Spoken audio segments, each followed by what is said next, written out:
खबर के साथ समनो कुलगाम में एनकाउंटर दूसरे दिन भी जारी है। सिक्योरिटी फोर्स ने पूरे इलाके में, आपको बता दें कि सर्च ऑपरेशन चला रखा है और यहां 5 आतंकियों के छिपे होने की सूचना मिल रही है। तो मुठभेड़ का आज दूसरा दिन है। जम्मू कश्मीर के कुलगाम से ये जानकारी, सुरक्षा बलों ने पूरे इलाके को घेरे में ले लिया है।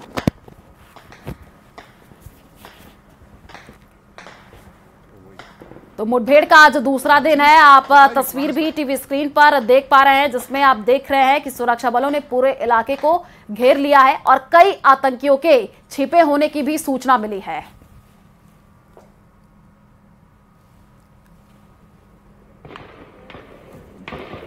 तो तस्वीर है टीवी स्क्रीन पर, देखिए सुरक्षा बलों ने पूरे इलाके को घेरे में लिया है और कई आतंकियों के छिपे होने की सूचना है और यहां पर ऑपरेशन चलाया जा रहा है। मुठभेड़ का आज दूसरा दिन है।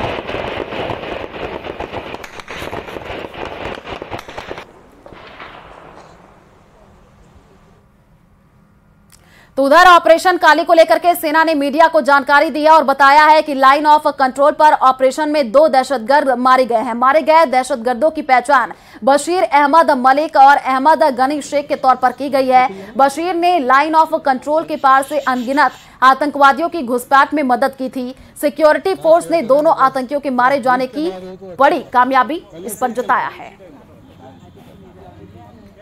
तो सेना ने मीडिया को जानकारी दी है। ऑपरेशन में 2 आतंकी मार गिराए गए हैं और ऑपरेशन काली में आतंकी ढेर हुए हैं। ये बड़ी जानकारी सेना ने मीडिया को उसके बारे में जानकारी दी है। और आप देखिए यहाँ पर जब मीडिया से अपने विचार साझा करते हुए नजर आए अधिकारी, और सेना ने मीडिया को ये जानकारी दी है कि 2 आतंकियों को मार गिराया गया है। ऑपरेशन में 2 आतंकी मारे गए हैं।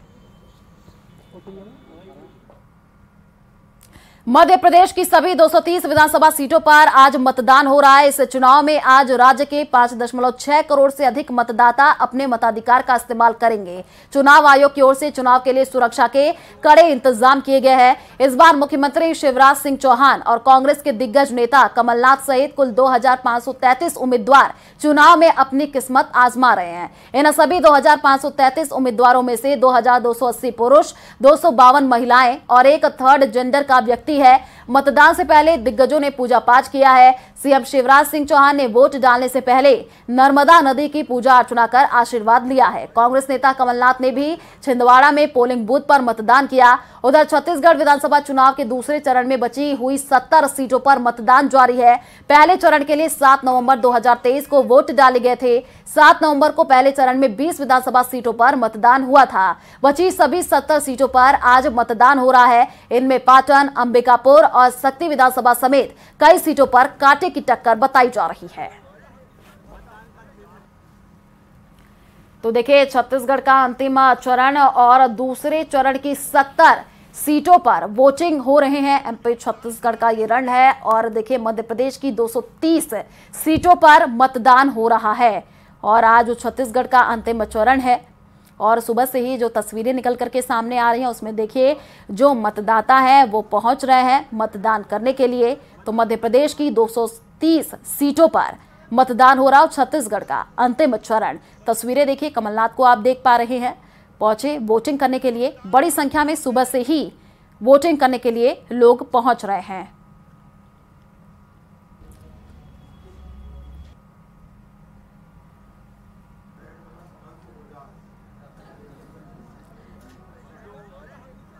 तो लगातार देखिए जो तस्वीरें सुबह से ही निकल करके सामने आ रही है उसमें ये देखने को मिल रहा है कि बड़ी संख्या में लोग पहुंच रहे हैं। बूथों पर लंबी लंबी भीड़ देखने को मिल रही है और बड़ी संख्या में लोग मतदान करने के लिए पहुंच रहे हैं।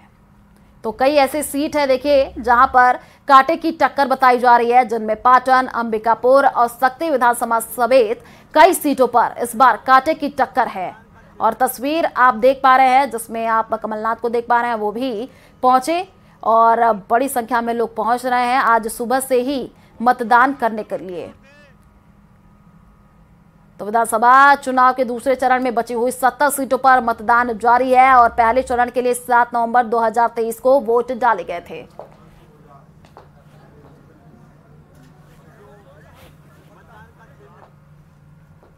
और इसी खबर पर ज्यादा जानकारी के लिए संवाददाता विनीत हमारे साथ लाइव जुड़े हुए हैं छिंदवाड़ा से। विनीत, जरा तस्वीर दिखाइए, क्योंकि सुबह से ही जो तस्वीरें निकल करके सामने आ रही है, बड़ी संख्या में लोग पहुंच रहे हैं बूथों पर मतदान करने के लिए, और वहां पर जितने भी लोग पहुंच रहे हैं उनसे भी जरा बातचीत करने की कोशिश कीजिए। क्या तस्वीर अभी फिलहाल? जी निश्चित रूप से आयुषी, मैं आपको बताना चाहूंगा कि इस वक्त हम छिंदवाड़ा के शिकारपुर पोलिंग बूथ पर हैं और यहाँ पर आप देख सकते हैं कि यहाँ पर जो कई, अगर हम कतारों को देखें, मैं अपने कैमरा पर्सन को कहूंगा वो कतारों को दिखाएं, पुरुषों से ज्यादा जो कतार में जो है वो महिलाएं कतार में हैं। और काफी जो आज हम सुबह से ही देख रहे हैं कि कई महिलाएं जो हैं वो अपने वोट को, मताधिकार का प्रयोग करने के लिए यहाँ पर वो आई हुई है। तो काफी संख्या में यहाँ पर लोग जो है वोट कर रहे हैं। और आज सुबह यहाँ पर कमलनाथ जो प्रदेश कांग्रेस के अध्यक्ष हैं, इसके साथ ही साथ पूर्व मुख्यमंत्री हैं, उन्होंने भी यहां पर वोटिंग किया था। तो साफ तौर पर यहां पर जो लोग हैं, लोग काफी यहां पर मौजूद है, लगातार वोट जो है वो वोट डाल रहे हैं। हम कुछ लोगों से बात करेंगे। जी, आप यहां पर वोट कर रहे हैं, किस नाम पर, किस चीज पर आप वोट कर रहे हैं? क्या मुद्दा रहेगा आपके लिए वोटिंग के लिए? क्या है मुद्दा साहब? सारा रोटी पानी बच्चों को मिले, रोजगार मिले, खेती बाड़ी का अच्छा मिले था। तो भी यहाँ पर जो लोग हैं उनका साफ तौर पर कहना है कि वो रोजगार के मुद्दे पर और खेती के मुद्दे पर बात करना चाहते हैं। हम कुछ महिलाओं से भी बात करेंगे और उनसे हम जानना चाहेंगे उनका क्या मुद्दा। जी मैम, आपका क्या मुद्दा है? रोजगार मुद्दा है आपका। और आप किस मुद्दे पर वोट करेंगे?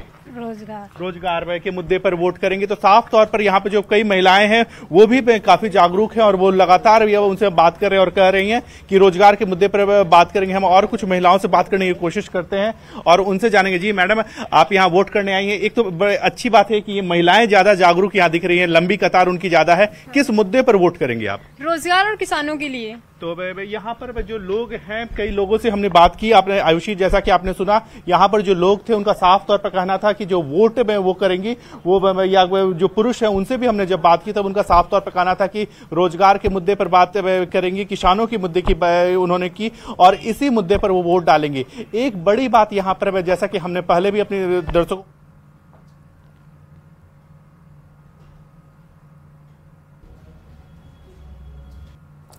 तो देखिए, लगातार आज जो तस्वीरें निकल करके सामने आ रही है उसमें अब लोग बड़ी संख्या में मतदान करने के लिए पहुंच रहे हैं और हमारे साथ विनीत जुड़े हुए हैं जो तस्वीरें दिखा रहा है। विनीत, एक बार फिर से तस्वीरें दिखाइए, क्योंकि सुबह से ही बड़ी संख्या में लोग पहुंच रहे हैं वोटिंग करने के लिए और अभी 11 बजे का समय हो चुका है, वोटिंग परसेंटेज बढ़ रहा है और जो लोग पहुंच रहे हैं उनसे बातचीत करने की कोशिश कीजिए। किन मुद्दों पर वोटिंग करने के लिए पहुंच रहे हैं?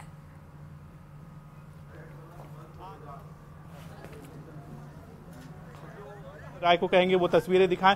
तो यहाँ पर जो साफ तौर पर लोग जो हैं वो यहाँ पर आए हुए हैं। आप देख सकते हैं कि उनके हाथों में प्रमाण वो जो वोटर आईडी कार्ड है वो है। साथ ही साथ वो जो उनसे हमने अभी थोड़ी देर पहले भी बात की तो उनका साफ तौर पर कहना था कि रोजगार के मुद्दे पर जो है वो यहाँ पर वो वोट करेंगे। पूरी तरह से यहाँ पर सुरक्षा के इंतजाम जो है वो किए गए हैं। यहाँ पर जो पोलिंग बूथ है, यहाँ पर कमलनाथ ने भी वो अपना वोट किया था। यहाँ पर पुलिसकर्मी को की पूरी तरह से तैनाती की गई है और पूरी जांच के बाद उन्हें यहाँ से भेजा जाता है। और हम और भी लोगों से बात करेंगे और उनसे भी पूछने की कोशिश करेंगे, उनसे भी जानना चाहेंगे कि आखिरकार वो किन मुद्दों पर जो है वोट कर रहे हैं। जी भाई साहब, यहाँ पर आप वोट करने आए हुए हैं, आपके मन में क्या कुछ बातें हैं? रोजगार के लिए। रोजगार तो यहाँ पर जितने भी, एक आयुषी, एक बात मैं आपको बताना चाहूंगा, एक महत्वपूर्ण बात यहाँ पर है कि जितने भी लोगों से हम बात कर रहे हैं उनका साफ तौर पर एक कॉमन चीज जो भी यहाँ पर आया है वो रोजगार का मुद्दा है। तो रोजगार जो है वो काफी महत्वपूर्ण मुद्दा यहाँ पर हो जाता है। और जिन भी लोगों से हमने बात की, चाहे वो महिला वोटर हो, पुरुष वोटर हो, सबका यह साफ तौर पर कहना था कि जब वो वोट करेंगे तो उनके ध्यान में कहीं ना कहीं रोजगार का जो मुद्दा है वो होगा। आयुषी, एक महत्वपूर्ण बात यहाँ पर मैं आपको और दिखाना चाहूंगा कि आप यहाँ पर कैमरा पर्सन विपिन राय को मैं बोलूंगा वो दिखाएं कि यहाँ पर जो लगातार जिस तरह से महिला वोटरों की जो कतार है वो लगातार और बढ़ती जा रही है। एक के बाद एक लगातार महिला वोटर जो है वो भी यहाँ पर आते जा रहे हैं। तो काफी जागरूकता जो है वो महिलाओं में दिख रही है। हम और भी कुछ महिलाओं से बातें करेंगे। जी, आप यहाँ पर आई हुई हैं, किस मुद्दे के साथ आप वोट करेंगे? तो यहाँ पर और लोगों से हम जानना चाहेंगे। हालांकि कुछ लोग जो हैं वो अभी खुलकर के बात नहीं कर रहे हैं, तो उनसे भी हम और लोगों से हम बात करते हैं और पूछते हैं। जी मैडम, आप लोग कोई बताना चाहेंगे कि किस मुद्दों पर आप लोग वोट करेंगी? रोजगार किसान को। तो भाई यहाँ पर मैं जो साफ तौर पर जो एक बड़ी बात यहाँ पर खुल करके आई, जैसा कि आपने देखा कि एक महिला से अभी हमने जो बात की, उनका साफ तौर पर कहना था कि रोजगार के मुद्दे पर वो वोट करेंगी। साथ ही साथ एक दूसरी बात जो यहाँ पर सामने आई है कि किसान का जो मुद्दा है वो काफी महत्वपूर्ण हो जाता है। तो जितने भी वोटरों से हमने बात की, उनका साफ तौर पर कहना था कि रोजगार एक बहुत बड़ा मुद्दा है। तो मध्य प्रदेश चुनाव में रोजगार जो है वो बड़ा मुद्दा है और इसी को रोजगार में को ध्यान में रख करके ही लोग जो है वो वोट कर रहे हैं। इसके साथ ही साथ जो दूसरा बड़ा मुद्दा यहाँ पर, जब हम यहाँ पर वोटरों से बात कर रहे हैं, तो उनका साफ तौर पर कहना है कि किसानी का जो मुद्दा है, किसान का जो मुद्दा है, वो भी यहाँ पर बहुत बड़ा मुद्दा हो जा रहा है और इसी के आधार पर वो वोट करेंगे। जी आयुषी। चलिए विनीत, शुक्रिया तमाम जानकारी साझा करने के लिए और तस्वीरें दिखाने के लिए। सीएम अशोक गहलोत क्या कुछ कह रहे हैं वो आपको सुनाते हैं, सीधे लाइव तस्वीर। बहुत ही निराश किया जनता को भी, और कुछ दम नहीं मैनिफेस्टो के अंदर। इतने मैंने कहा होमवर्क कम किया दिखता है। 450 में सिलेंडर पे आ गए हैं सर। तो केंद्र सरकार को भी आना चाहिए। हमारे दबाव में केंद्र सरकार ने 200 रुपये कम किए पहले हैं।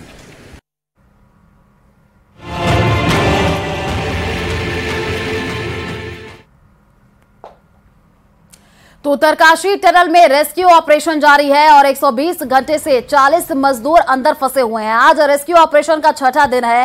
टनल में आपको बता दें कि ह्यूम पाइप डाला जा रहा है और दिल्ली से मंगाई गई अमेरिकन ऑगर मशीन से पाइप को अंदर डाला जा रहा है और अब तक करीब 24 मीटर से ज्यादा पाइप अंदर जा चुका है। काम लगातार जारी रहने वाला है और 24 घंटे रेस्क्यू ऑपरेशन चलाया जा रहा है। करीब 70 मीटर टनल के अंदर मलबा होने की बात कही जा रही है और उसके बाद मजदूर है। वही ऑपरेशन के लिहाज से अगले 24 घंटे बेहद अहम रहने वाले हैं।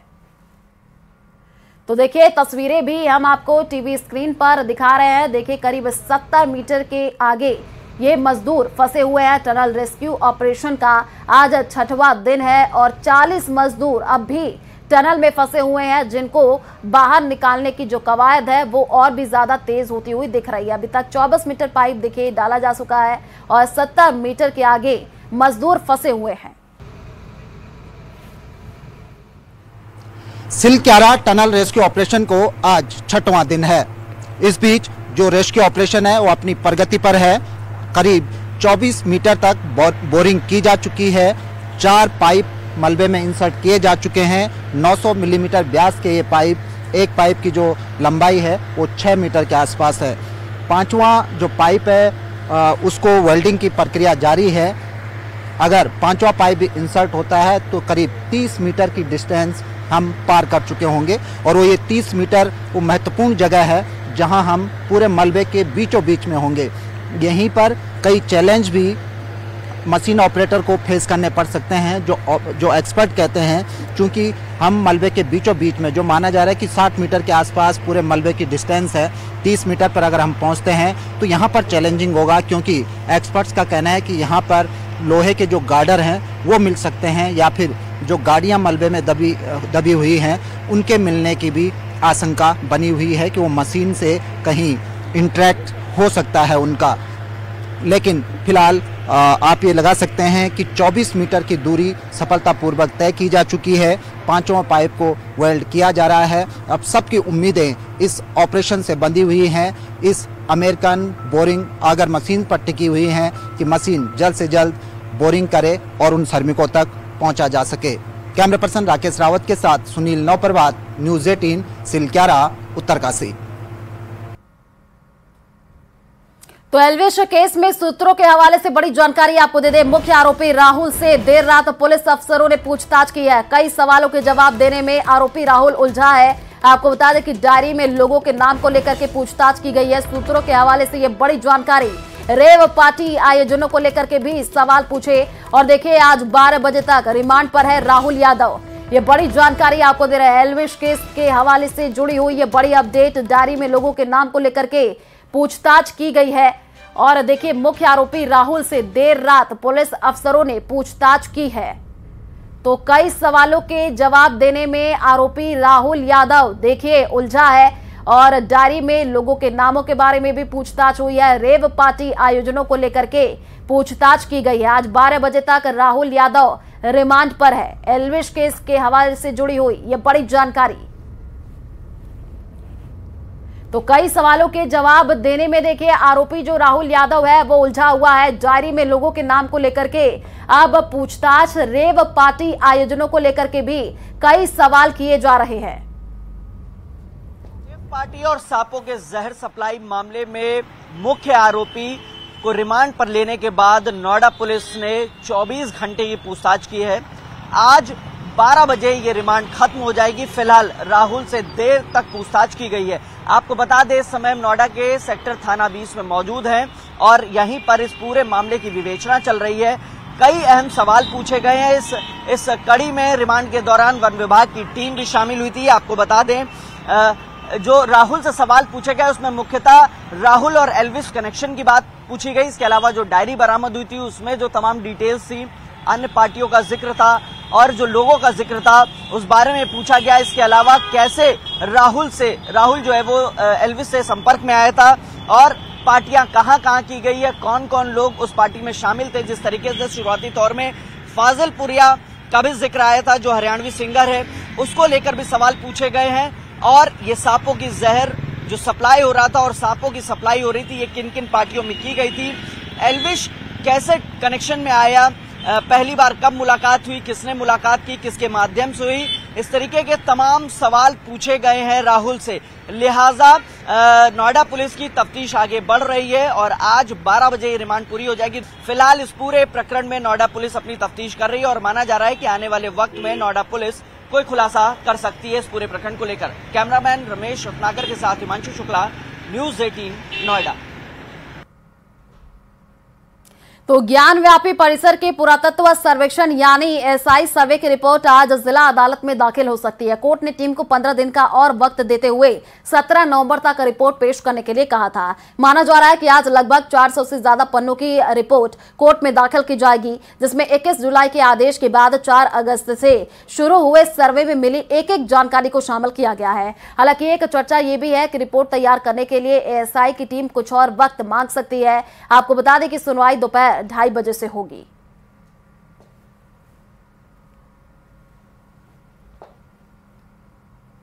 तो दिल्ली में प्रदूषण से हाल बेहाल है। दिल्ली की हवा ही नहीं, पानी भी जहरीला हो गया है। यमुना घाटों पर फिर जहरीला झाग दिखने लगा है, जिससे छठ पूजा करने वालों को दिक्कतों का सामना करना पड़ रहा है। यमुना के पानी में फॉस्फेट और नाइट्रेट की मात्रा बढ़ गई है। वहीं दिल्ली का सामान्य AQI 404 और कई इलाकों में AQI 500 के करीब पहुंच चुका है।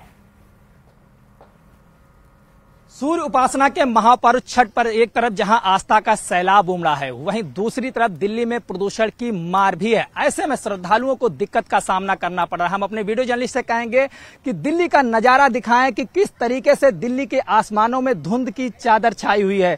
दिवाली से पहले जिस तरीके के हालात थे वही हालात अब फिर से लौट रहे हैं। दिवाली के पहले अगर बात करें प्रदूषण की स्थिति की तो 500 के 600 के करीब पहुंच गया था, लेकिन बीच में बारिश हुई थी जिससे दिल्ली वासियों को कुछ दिन तक राहत मिली थी। लेकिन आज प्रदूषण का AQI दिल्ली में सामान्य तौर पे 400 के पार पहुंच चुका है। वहीं कुछ इलाके ऐसे हैं जहां पर एयर क्वालिटी इंडेक्स 500 के करीब भी पहुंच गया है। ये बेहद खराब श्रेणी में है। और साथ ही यमुना का जल स्तर भी बेहद खराब है, क्योंकि यहाँ पे अगर बात की जाए प्रदूषण के स्तर की तो प्रदूषण का स्तर यमुना के जल स्तर में काफी बना हुआ है। यहाँ फास्फेट और नाइट्रेट की मात्रा जल में अधिक है। इसको लेकर विशेषज्ञ सलाह दे चुके हैं, क्योंकि ये जल स्वास्थ्य के लिए हानिकारक है। और ऐसे में एक सवाल उठता है कि हर बार जब छठ महापर्व आता है तो तमाम वादे किए जाते हैं कि यमुना के जल स्तर में सुधार होगा, लेकिन हर बार सभी वादे धराशायी नजर आते हैं। वीडियो जर्नलिस्ट प्रकाश के साथ संदीप पांडे, न्यूज 18 दिल्ली। तो मेरठ के लिसाड़ी गेट इलाके में एक अजीबोगरीब मामला सामने आया है। पाकिस्तान की रहने वाली उजमा ने मेरठ के रहने वाले भाई आसिम से मकान में हिस्सा मांग रही है। आपको बता दें कि पाकिस्तान में रह रही यह महिला ने भाई के घर पहुंच करके जमकर के हंगामा किया और मकान में अपने हिस्से की मांग की है, जिसके बाद भाई आसिम ने मेरठ पुलिस से गुहार लगाई है। दरअसल उजमा की शादी 22 साल पहले पाकिस्तान के रावलपिंडी निवासी तनवीर से हुई है। शादी के बाद उजमा पाकिस्तान चली गई। बीते 8 नवंबर को उजमा आसिम के घर पहुंची पहुंची और अपने भाई से मकान में हिस्सा मांगने लगी, जिसको लेकर के भाई बहन में विवाद हो गया। वहीं आसिम ने लिसाड़ी गेट थाने में जान का खतरा जताते हुए बहन उजमा के खिलाफ तहरीर दी है। आसिम का आरोप है कि उसकी बहन उसे संपत्ति न देने पर जान से मारने और बच्चों को उठवाने की धमकी दे रही है। एक महिला जिसका विवाह लगभग 20 वर्ष पूर्व पाकिस्तान में हुआ था और वर्तमान में उसने पाकिस्तान की नागरिकता भी ग्रहण कर ली थी। 2 दिन पूर्व थाना लिसाड़ी गेट पर आकर एक प्रार्थना पत्र प्रस्तुत किया है, जिसमें उसने अपने पुश्तैनी मकान में, जिसमें 11 भाई बहनों का हिस्सा था और उनका बंटवारा 2009 में हुआ था, उसने अपने हिस्से की मांग की है। इस एप्लीकेशन की जांच थाना लिसाड़ी गेट पुलिस के द्वारा की जा रही है। जांच के आधार पर, तथ्यों के आधार पर आगे की विधिक कार्यवाही अमल में लाई जाएगी। बम गाजा पर गिर रहा है और तड़प रहा है लंदन। टैंक गाजा में घुस चुके हैं और बवाल मचा है लंदन में। एयर स्ट्राइक गाजा में हो रही है और घाव लंदन में नजर आ रहे हैं। ये सब सुनकर आपको यकीन नहीं हो रहा होगा, लेकिन ये 100% सच है। ये हमास का वो लंदन ड्रीम है जिसने पूरे ब्रिटेन को थर्रा दिया है। देखिए रिपोर्ट।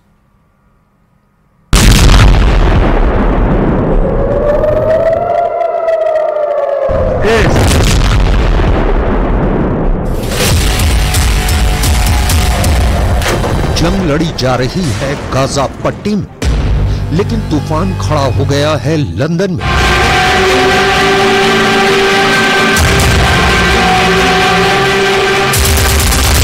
अगर लंदन जैसे किसी शहर में 3 लाख लोग सड़कों पर उतर जाएं, तो पूरा शहर किस तरह थम जाएगा, यह आप इन तस्वीरों में बहुत आसानी से समझ सकते हैं।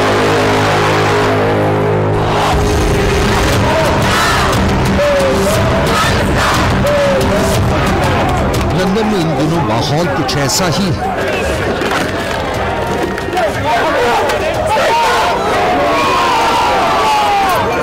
लंदन इस वक्त जंग का मैदान नजर आ रहा है, क्योंकि जंग के इस मैदान में पिछले एक हफ्ते एक तरफ फिलिस्तीन के समर्थक 3 लाख की संख्या में सड़कों पर उतर आए और दूसरी तरफ भारी संख्या में इजराइल के समर्थक सड़कों पर जम गए।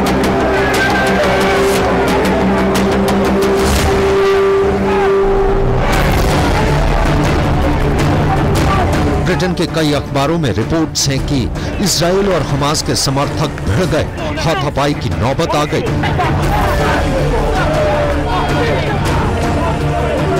इसके बाद भारी संख्या में ब्रिटेन के अंदर सुरक्षा बल बुलाए गए और किसी तरह एक बहुत बड़े दंगे की स्थिति को काबू में किया गया। गाजा में इस वक्त जो कुछ भी हो रहा है, पूरी दुनिया में करोड़ों लोगों की रूह कांप गई है।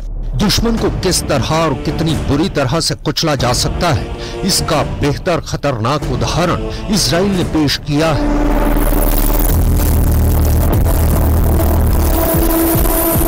अगर तस्वीर देखेंगे तो शायद आंखें फट जाए, क्योंकि गाजा पट्टी के अंदर इजराइल धीरे धीरे अपनी जड़ों को गहरा कर रहा है और इस खूनी गदर के बीच में सैकड़ों लोग ऐसे नजर आ रहे हैं जो मलबों के अंदर अपने परिवार के सदस्यों की लाशों को तलाश कर रहे हैं।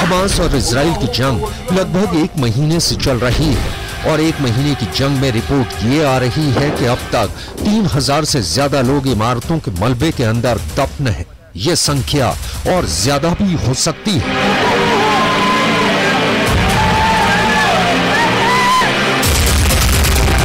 अभी हम आपको एक ऐसे व्यक्ति की तस्वीर दिखा रहे हैं जिसके परिवार के 10 लोगों की मौत इजराइल की एयर स्ट्राइक में हो गई है और परिवार का खुशकिस्मत सदस्य बाकी परिवार के सदस्यों की लाशों को मलबे के अंदर से निकालने की कोशिश कर रहा है।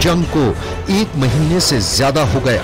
अगर कोई 1 महीने से मलबे में दबा हो तो उसका जिंदा रह पाना तो लगभग नामुमकिन है, लेकिन किसी तरह उसका अंतिम संस्कार किया जा सके, इसकी जद्दोजहद के लिए भी गाजा पट्टी में गली गली में सैकड़ों जंगें लड़ी जा रही हैं। डंडे या लोहे की छड़ों से मलबे को हटाने की कोशिश की जा रही है, क्योंकि गाजा पट्टी के अंदर इन मलबों को हटाने के लिए ना तो कोई बुलडोजर है और ना ही कोई क्रेन। गाजा पट्टी को बारूद का रेगिस्तान कहें या मलबे का शहर, गाजा पट्टी दर्द की पट्टी बन चुका है।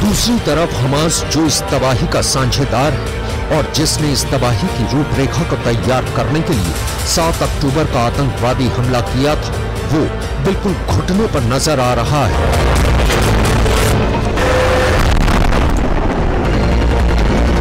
गाजा पट्टी के लोगों को जो क्षति पहुंची है वो इंसानों की मौत है। परिवार के सदस्यों का खो जाना ये दिल में हुए घाव की तरह है। इन लोगों के जीवन में एक सूनापन घर कर गया है। ये जंग का एक ऐसा घाव है जो कभी भर नहीं पाएगा।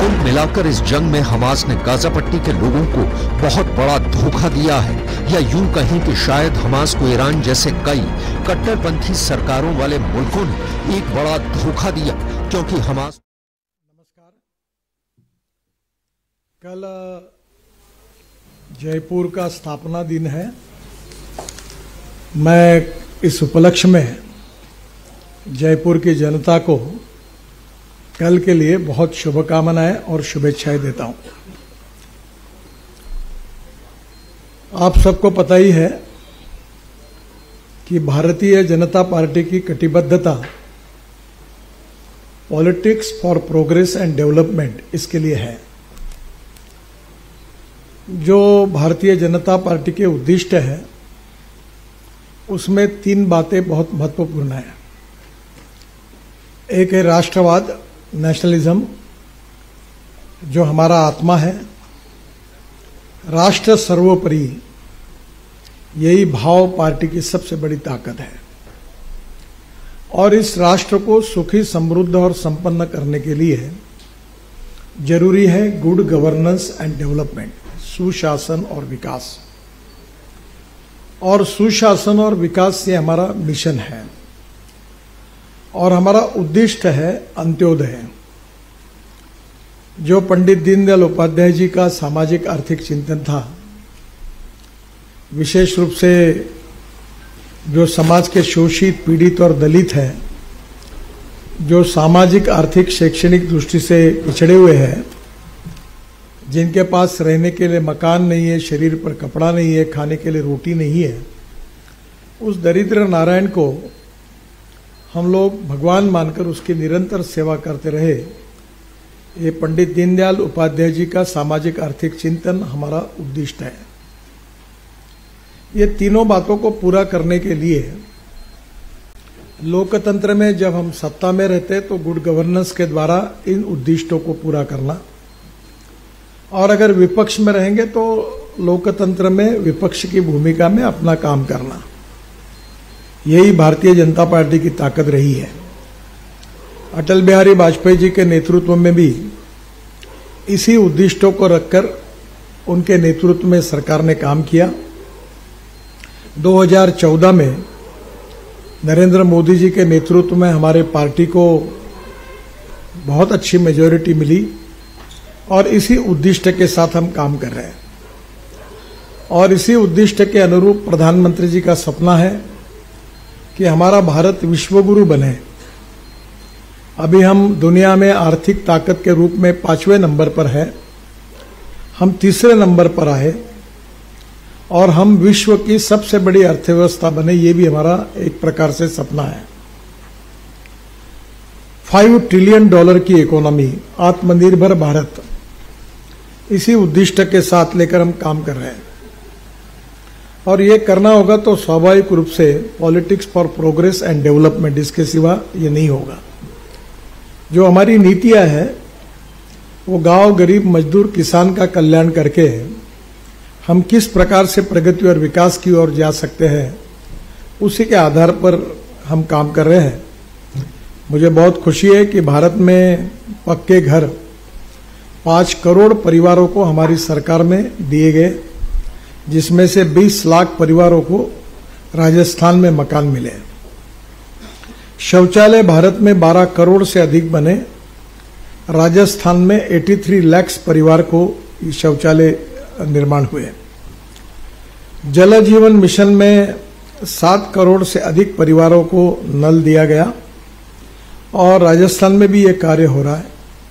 राजस्थान में 40 लाख से अधिक परिवारों को प्रधानमंत्री किसान सम्मान निधि के अनुरूप करीब 12 करोड़ से अधिक किसान भाइयों को राजस्थान में 80 लाख से अधिक 12 करोड़ रुपए करीब 80 लाख से अधिक किसान भाइयों को मिले। भारत सरकार की ओर से राजस्थान में 23 नए मेडिकल कॉलेज खोले गए, जो स्वास्थ्य की सुविधा के दृष्टि से बहुत ही महत्वपूर्ण थे। मुझे बहुत खुशी है कि देश भर में 10 करोड़ से अधिक माता बहनों को उज्ज्वला योजना में गैस कनेक्शन दिए, जबकि राजस्थान में 70 लाख से अधिक परिवारों को गैस कनेक्शन पहुंचे। कोरोना काल में देश में 80 करोड़ देशवासियों को मुफ्त राशन, जबकि राजस्थान में 4 करोड़ से अधिक प्रदेशवासियों को भी उसका लाभ मिला। ये हमारी सरकार की उपलब्धि। एयरपोर्ट्स बने, नए रेलवे के स्टेशंस बन रहे हैं, पर जो डिटेल में इसके सबकी जानकारी तो आपके पास है ही। पर राजस्थान की सबसे बड़ी समस्या पानी की है।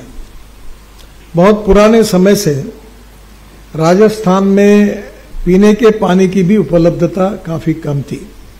इसके कारण बड़े प्रमाण पर माइग्रेशन हुआ था और मुझे खुशी है कि मैं वाटर रिसोर्सेस मंत्री था तो करीब 5 योजनाएं ऐसी थी जिसका बड़े प्रमाण पर राजस्थान को फायदा हुआ। जो मेरे कार्यकाल में वो योजनाओं को मंजूरी मिली। एक जो थी लखवाड़ बहुउद्देश्य परियोजना, वो 5,747 करोड़ की थी और 40 साल से लटकी हुई थी। इसमें ये जो बहुउद्देश्य योजना थी, इसमें 6 राज्य राजस्थान, हरियाणा, उत्तराखंड, हिमाचल, उत्तर प्रदेश और दिल्ली के बीच समझौता कराना था और अनेक सालों से राज्यों में झगड़े चल रहे थे। मुझे याद है ऐसे करीब 26 झगड़े चल रहे थे।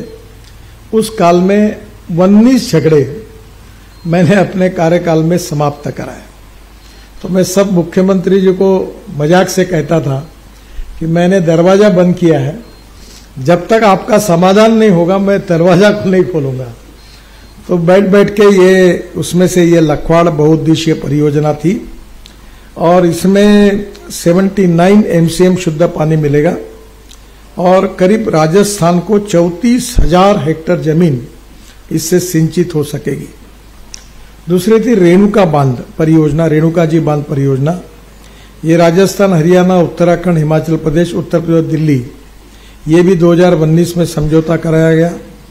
4,597 करोड़ की योजना है और 3,893 करोड़ रुपए की राशि भारत सरकार से है। राजस्थान में इस योजना से 97,000 हेक्टेयर यानी करीब 2.5 लाख एकड़ जमीन सिंचित होगी और ये बहुत ही महत्वपूर्ण है। इसको भी 40 मेगावाट बिजली भी तैयार होती है। तो ये योजना भी उस समय इसका भी मार्ग निकाला गया। किशाऊ बहुउद्देशीय परियोजना 11,550 करोड़ की। ये किशाऊ बांध परियोजना राजस्थान, हरियाणा, उत्तराखंड, उत्तर प्रदेश, दिल्ली और हिमाचल प्रदेश के बीच में ही 617 MCM जल उपलब्ध होगा। और देहरादून से साबरखेड़ा के पास किशाऊ बांध का सक्रिय भंडारण क्षमता 1324 MCM होगी। और इस परियोजना में 97,000 हेक्टेयर क्षेत्र सिंचाई होगा और 660 मेगावाट बिजली भी तैयार होगी। एक बहुत इंपॉर्टेंट योजना थी वसुंधरा जी और डॉक्टर राम प्रताप सिंह जी मंत्री थे, मेरे पास बार बार उस समय आते थे। वो ताजेवाला बैराज राजस्थान को पानी, इसके लिए भी हरियाणा के साथ काफी बार मीटिंगें हुई और राजस्थान को 570 MCM पानी देने की सहमति बनी। इसमें से पानी 312 MCM झुंझुनू तथा सीकर जिले में पेयजल के रूप में उपयोग किया जाना है तथा 40% जल का उपयोग सिंचाई में होगा। ये परियोजना में झुंझुनू की लगभग 37,000 हेक्टेयर कृषि भूमि तथा चूरू की 63,000 हेक्टेयर कृषि भूमि यानी करीब 2.5 लाख एकड़ को इससे पानी मिलेगा। इसके साथ साथ एक नदियों को जोड़ने के लिए आपस में भी हमने योजना बनाई थी, पर इसका MOU राज्यों के बीच में नहीं हुआ। मेरा बहुत आग्रह था कि राजस्थान की समस्या देखते हुए यमुना राजस्थान संपर्क परियोजना जो जैसलमेर, बीकानेर, जोधपुर और श्रीगंगानगर 2 लाख हेक्टेयर को कृषि भूमि को सिंचाई क्षमता बढ़ेगी। राजस्थान साबरमती संपर्क परियोजना जो जैसलमेर, बाड़मेर, जालोर जिले की 5 लाख हेक्टेयर कृषि भूमि सिंचाई क्षमता बढ़ जाएगी। पार्वती चंबल संपर्क परियोजना काली सिंध जो झालवाड़, कोटा और चित्तौड़गढ़ जिले की 43,000 हेक्टेयर कृषि भूमि की सिंचाई क्षमता बढ़ेगी। इसको मैंने काफी प्राधान्य दिया था, पर उसमें राज्यों के बीच में जो MOU होना चाहिए था वो नहीं हो पाया। अभी शेखावत जी मंत्री है, वो भी इसके पीछे लगे हैं और निश्चित रूप से ये पूरा होगा। मैं MSME का मंत्री था तो जयपुर में कुमारप्पा नेशनल हैंडमेड इंस्टीट्यूट, इसका बार बार उल्लेख मैं करता हूं। यहां हमने गोबर से पेंट बनाया 2020 में, खादी प्राकृतिक पेंट, इसकी 50 यूनिट जो है तैयार हुई है, देश में चल रही है, 8 राजस्थान में चल रही है। यह पेंट बाजार में बिकने वाले सामान्य पेंट से एंटीबैक्टीरिया, इको फ्रेंडली और विशेष रूप से सस्ता है। तो ये भी 500 टन पेंट का उत्पादन राजस्थान में भी हो रहा है। अभी छत्तीसगढ़ की सरकार ने ये पेंट को मैंडेटरी किया है गवर्नमेंट बिल्डिंग के लिए, तो ये भी एक बहुत बड़ी उपलब्धि है। विशेष रूप से ये जो इरिगेशन का है वो 1,26,480 करोड़ के प्रोजेक्ट जो मंजूर हुए, जिसमें से काफी बड़े प्रमाण पर पानी राजस्थान को मिलने वाला है। विशेष रूप से हमारे रोड के बारे में मुझे वैसे ज्यादा बताने की आवश्यकता नहीं है, क्योंकि आप जाते ही हो तो आप देखते ही हो। राजस्थान में हम 41,000 करोड़ के 3 ग्रीनफील्ड हाईवे बना रहे हैं। दिल्ली मुंबई एक्सप्रेस हाईवे जो बहुत ही इंपॉर्टेंट रोड है, अभी रतलाम तक लगभग पूरा हुआ है। मुंबई में भी काम चल रहा है और हम कोशिश कर रहे हैं कि अगले साल मार्च अप्रैल तक इसका इनॉग्रेशन करेंगे। इसमें विशेष रूप से राजस्थान में ये राजस्थान से एक्सप्रेसवे जो है पिनानगांव, राजस्थान से दिल्ली की दूरी 130 किलोमीटर कम होगी। और ये हाईवे जो है इसको हमने अभी जयपुर के लिए एक नई कनेक्टिविटी दे रहे हैं जो बांदीकुई कुछ नाम है, वहां से डायरेक्ट जयपुर आएगा। तो मेरे हिसाब से 2 घंटे के अंदर, पौने 2 घंटे के अंदर हम जयपुर आ पाएंगे। ये जो एक्सप्रेस वे इसमें वन्य जीव क्रॉसिंग के लिए पहली बार देश में बहुत आइडियल काम किया है। इसमें करीब राजस्थान में 270 अंडरपास है, 152 ब्रिज है, 2 ओवरपास है, 12 फ्लाईओवर है और 7 ROB बनाए गए हैं। इसमें जो वन्यजीव क्रॉसिंग होंगे, जिसमें राजस्थान के सरिस्का टाइगर रिजर्व एक बहुत बड़ा एलिवेटेड रोड बना रहे हैं हम लोग, और मुकुंदरा राष्ट्रीय उद्यान और रणथंबोर राष्ट्रीय उद्यान भी शामिल है। मुकुंदरा राष्ट्रीय उद्यान में इको सेंसिटिव सुरंगें बनाई गई है, जो भारत में पहली बार 8 लेन चौड़ी सुरंग होगी। मैं जब यहाँ गया था तो वहाँ एक कार्टून था कि ऊपर में टाइगर बैठा था और एक बच्चा अपने माँ को बता रहा था गाड़ी में बैठकर, देखो ऊपर में। तो केंद्र ने कई योजनाओं को मंजूरी दी और कई तमाम बड़ी बातें अभी नितिन गडकरी कह रहे थे, जो कि आपने सुना। चलिए यहाँ रुकते एक छोटे से ब्रेक के लिए, जल्द लौटेंगे।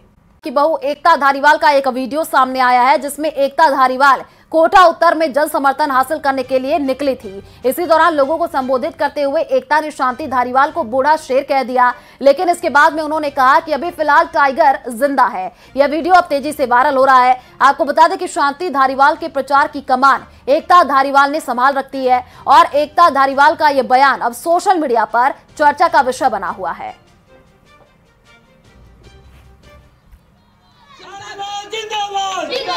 और एकता धारीवाल के संग ये सारे भाई और बहनें खड़ी हुई हैं। कोई डरने चिंता की बात नहीं है, कोई कुछ नहीं करेगा।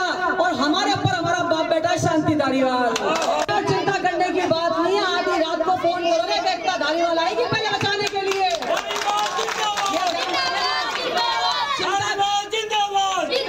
और एकता धारीवाल के संग ये सारे भाई और बहनें खड़ी हुई हैं। कोई डरने चिंता। तो चलिए फिलहाल इस बुलेटिन में इतना ही। बाकी खबरों के लिए आप देखते रहिए न्यूज़ 18 राजस्थान। नमस्कार।